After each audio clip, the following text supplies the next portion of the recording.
Virtual reality has been around for decades, and despite that, the market has really struggled to get its feet on the ground. It has largely been considered this clunky, goofy technology, and yet the premise is an intriguing one, offering an immersive experience in strange and new worlds. Those experiences have felt slightly out of our grasp as the technology and ease of use hasn't quite been there. But all of that stands to change, as Apple, the world's largest tech company, recently announced at their Worldwide Developers Conference that they would be entering into the VR, AR headset market with their new Apple Vision headset. Today, I would like to examine Apple's entry into this new market. We'll examine Apple's strengths on why they can make the Vision a success, where many others have failed. And of course, we'll look at the lingering doubts and challenges they will face with the VR headset market. So with that, can Apple turn the VR market into their latest transformation success project? Or will they lose their way and spend 20 years adrift in virtual space, like Jeff Bridges in Tron? Let's find out. Before we get into Apple's strengths, I just want to make one note. I will be referring to the virtual reality, the augmented reality, and the metaverse kind of interchangeably. I know they're different. I know they have differences, but just for simplicity, we're just going to kind of lump them all together. Okay, Apple's strengths. Number one, incredible brand value. Apple is a legendary company. They are widely recognized and they often rank at the top of global brand rankings. Kantar's 2023 global brand rankings have Apple at number one. At the time of recording this video, Apple's market cap sits at $2.9 trillion. According to the World Bank, there are only 7 countries that have a larger GDP than Apple, a single company. Now, I know the World Bank data is from 2021 and I'm talking about current market cap, but just keep it in mind that they are big. Their annual net income for 2022 was almost $100 billion. The reason they're such a large company and make a lot of money is because they have built an incredible brand. Let's talk about some of the components that make up that brand value. The first is a strong reputation of producing quality products in new markets. Apple is a major thought leader and innovator in the tech space. They came up with the iPhone almost 20 years ago. That is largely responsible for the smartphone market, and they have continued to make money hand over fist with their iPhone products as they're still one of the largest and most used phones on the market today. They largely created the tablet market, a new type of computer that has become popular because of them. Lastly, but certainly not least, they have experience creating wearable devices. The Apple Watch is also a fairly successful product for them. It integrates nicely with the phone and the tablet and the MacBook. Because of these innovative products, they have built up a large, loyal fan base, user base, whatever you want to call it. The loyalty of Apple fans is well known.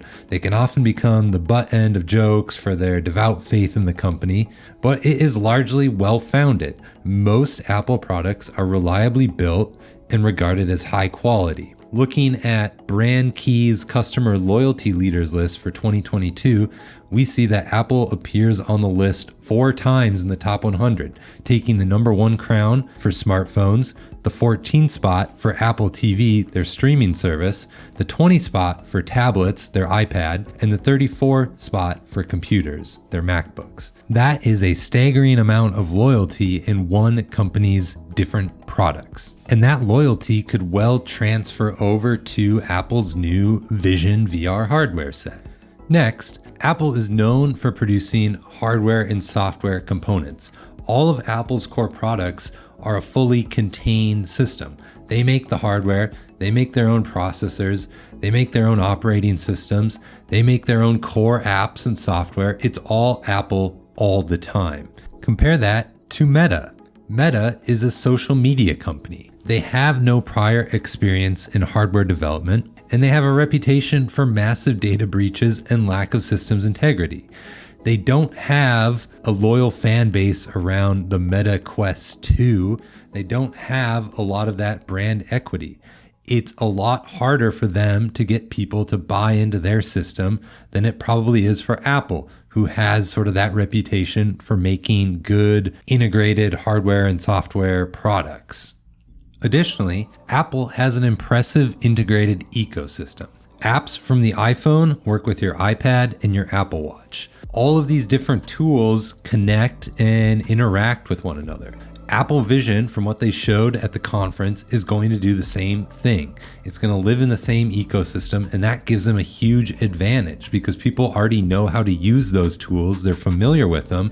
It'll just be sort of a new way to interact with them through the Apple Vision headset. And that gives Apple a nice advantage going into the VR headset market. Lastly, the last sort of strength I see for Apple is that they are already positioned for premium priced markets.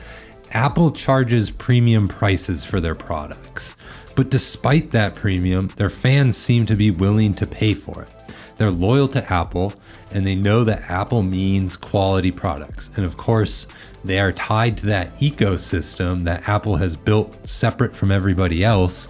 So that sort of keeps people in their ecosystem and keeps them buying their products as their old ones wear out.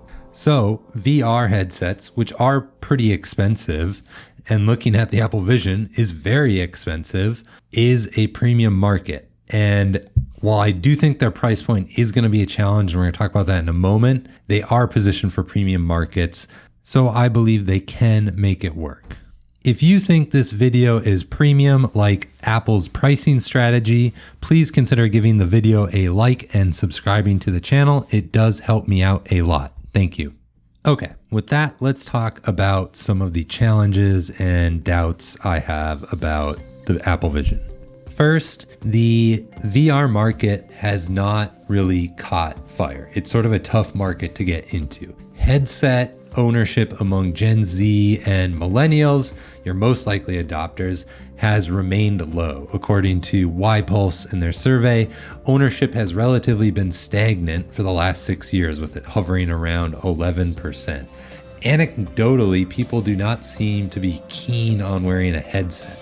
They tend to look goofy and awkward. I know personally, I'm not a fan of over-the-ear headphones because I have kind of a big head and they put pressure on my ears.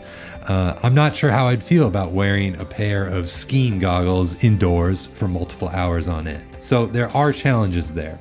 Also, you're going to run into sort of the awkward interactions of a person wearing a VR headset trying to talk to someone in their house or in their space. I know the Apple Vision in its demo sort of had this sensor when people are nearby.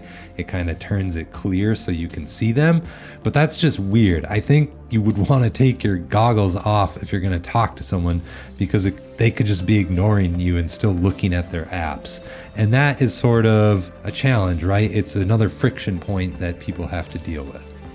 Okay, second challenge I see for them is that VR so far has been largely positioned strongly in the gaming space. And gaming is one of Apple's weakest competencies.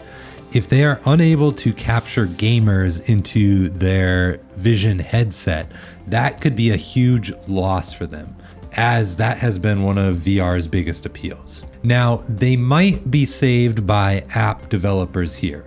Mobile gaming is, of course, very successful, and it is successful on the iPhone.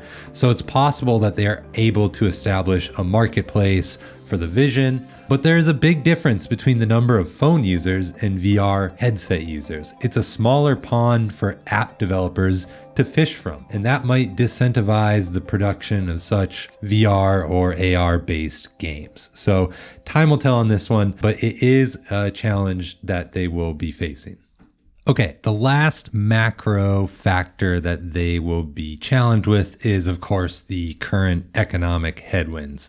Inflation has persisted for 2 years now, and it's fair to ask how much more the consumer's wallet can be stretched. Despite all the warning signs, however, I will say that consumers do continue to spend, so we'll see how it shakes out. Now, the one thing we do need to consider is that wealthier people or people with higher incomes, which is a large part of Apple's core audience, may be able to afford the Apple Vision. But the question is that enough users to take it out of niche status? The reason why Apple is so successful with the iPhone is it doesn't really seem to matter what your income level is. A lot of people have iPhones. I don't know how they do it, but it seems like everyone has the newest $700 to $1,000 iPhone. But a phone is important to everyday life. It's a communication device that people use and interact with every day.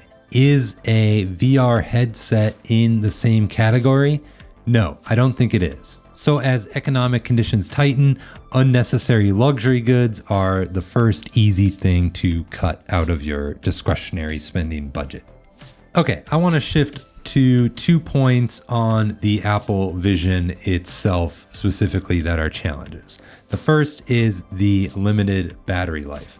Apple noted in their conference that it's about 2 hours of use time. That is really low. That is hardly enough time to watch a movie. They had a scene in their presentation where a group of people got together to watch a movie in augmented reality. I hate to be like Wyatt Cheng, the infamous, "Do you guys not have phones, man?" Do you guys not have phones? Yeah, you guys all have phones. But I have to ask, doesn't everyone have a TV? Groups of people have been gathering around TVs for decades, and that doesn't cost $3,500 a head to do so. Now, battery life will get better over time, but I would not be an early adopter. Spending that much money on something that struggles with basic battery issues seems like a real struggle and a hassle. And that, of course, is a risk to Apple because if a lot of people sit out the early versions of the Apple Vision due to its battery issues, then they are not going to have a lot of demand for their product, and that could cause Apple to shift their priorities away from the Vision entirely if it doesn't do well. Okay, that brings us to the last challenge and by far the biggest one, and that is the massive $3,500 price point. The price is just too high for most people. You could buy a MacBook Pro, an iPad, and the iPhone 14 for $3,000. That would leave you $500 to spare to do whatever you want with. You could buy all 3 consoles, the PlayStation 5, the latest Xbox, and the Nintendo Switch, and a shit ton of games and still have a lot of money left over. You could buy a very nice TV and surround sound system for a lot less than $3,500. You could buy a used car. Okay, well, maybe not in these economic conditions, but you get the point at this point. There are a lot of things you could buy for $3,500 instead of a single VR headset. Apple's pricing strategy is kind of all over the place. If you look at the first iPhone that came out, it was priced at $500. Immediate iterations after it dropped down to about $200 until we arrived at the iPhone 7, where the price jumped from $200 all the way up to $650. From there, it has been increasing, but kind of tracking the price of inflation, and the iPhone 14 currently sits at about $800 for its base model. Now, the iPhone may not tell us the pricing strategy for the Vision, but it stands to reason that they might cut prices in the future, but if they add new or higher end tech, then the price could go up. And of course, it will track inflation to some extent, so I would expect prices to continue to rise over time. Lastly, I think setting the price so high off the bat is really going to limit the user base of the Apple Vision. And that could be a problem for them, or it could just sort of be setting the groundwork for early adopters and letting, more customers come in if they can get the price point down. That is the real question there. So to wrap it all up, I do believe that if there is any company that could innovate and sort of create demand in the VR hardware market, Apple would be the company I would bet on without a doubt. They have a historical reputation of pulling it off, creating demand for new or young markets with the iPhone, the iPad, the watch, which is a wearable device like the Vision. They have that brand value and they have the loyal user base that they could draw from. But I do have my doubts. VR headset technology has been around for decades, and it has remained a market with a low penetration rate into the greater population. We have seen Meta pull back from their quest into the metaverse. They've been bleeding money and they have not had a lot of success. I do think Meta has their own set of issues that might not apply to Apple, but it is just sort of a warning sign on one of the latest forays into the VR market. Ultimately, I do believe that the $3,500 price point is a bridge too far for many consumers, but time will tell on how the market shakes out for them. If you'd like to see how NVIDIA is changing the game in the AI market, go ahead and check out the video on the screen now. Thanks for watching, and I will see you in the next one.